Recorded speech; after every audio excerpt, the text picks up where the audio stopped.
Anyway, I am a Christian and I told you the same thing yesterday and I will tell you today and tomorrow. Preacher. Like people, what are you trying to say about our preachers? Come on. Just because someone has, I don't know, 10 bodyguards and what, where? Why is Jesus not protecting them? Why do they need bodyguards and guns? Let me tell you, we are human and we live here on earth. So if I feel like I want to have 10 bodyguards, what is the problem? I can afford 10 bodyguards. Let me have them. If I want to live in a 20 bedroom house, Yeah.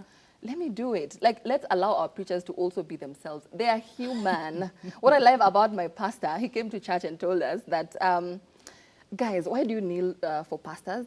For me, if you come and kneel down, I will slap you and I will tell you it's the Holy Spirit which led me to slap you. Like he told us, I slept last night and I snored.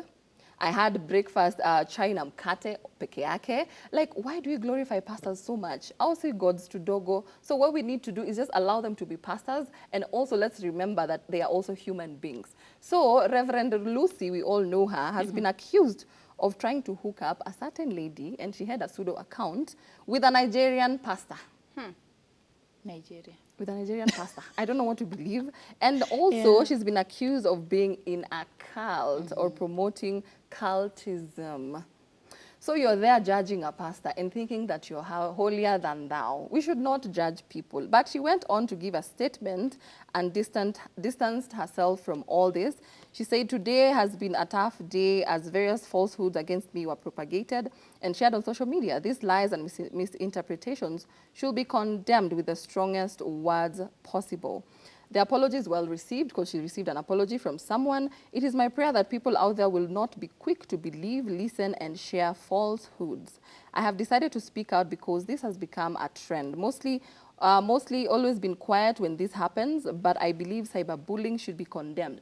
So she talked about a lot of stuff. You can go through that, but she quoted 2 Timothy 3 verse 12, which says, all who live a godly life in Jesus Christ shall suffer persecution. Hata Mungu mwenyewe alichukiwa in his own town. So this is not new. This is expected. Whether you're a believer, you're a pastor, you're just a normal person like me, there'll always be someone who is against whatever you're doing and whatever you're saying. There'll always be people who will love you and others will hate you. So I don't know. For me, I'm not about judging people, because it is not right, it is wrong in the Bible. So if you're a Christian, please don't judge her.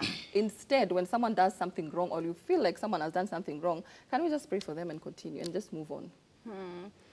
You know, when it comes to Reverend Natasha, I have a lot of mixed feelings about her. I think that she's a very beautiful lady. Her body has been blessed and touched by the Lord himself, you know, and she is truly, like, she just looks amazing, and that one we know it for sure. When it comes to her ministry and the gospel and everything, since I've never gone to her church, let me not judge when it comes to that. But the fact that we had somebody over here make a whole fake account and accuse her of trying to basically be the pimp and try to get her to be with some other person, everything. I'm just like, I understand that this was a fake account and everything, but like smoke, where there's smoke, there's fire. You know what I mean? I don't think that someone just comes up with a lie out of nowhere, kabisa, unless like, wow, your enemies truly are there and who are really trying to break you down and everything. I do believe that, like, you know, I don't think it's a cult when it comes to her ministry and everything, and I'm glad that she was able to talk against that. But I think it's very good for us to remember that these people, like Lily says, are human beings, and not to hold them to such a high pedestal and everything. So if a story was to come out about any pastor, by the way, I wouldn't be shocked. There's no one over here that I'm going to be shocked and say, but Pastor Nani, oh my gosh, they're so amazing.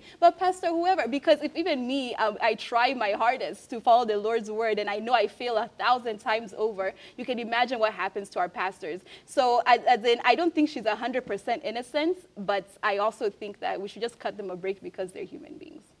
Well, as we cut them a break, for me, my concern when it comes to our leaders, I'm not judging them. I don't have a right to judge them, but this is just my view. Things have changed. Now their ministries, how they do things is different. You can't compare it to the old school way. And I'm not saying that the old school way was perfect or anything, or now the way you're saying they're allowed to live their life, they can have bodyguards. They can have bodyguards who are armed and Guns. everything, with guns and everything. But my concern is the way Ayuma has said that where there's smoke, there is fire. There's a story cooking, and trust me, it's going to come out. And you know what? We can be saying that we don't want to judge them, but maybe it's also just same God that they're serving, exposing them. True that. Yeah. True that. Time will tell. We Time just will have tell. to wait and see. Yes. So if you're innocent until proven Guilty. guilty. Absolutely. So she's innocent for now. Yeah.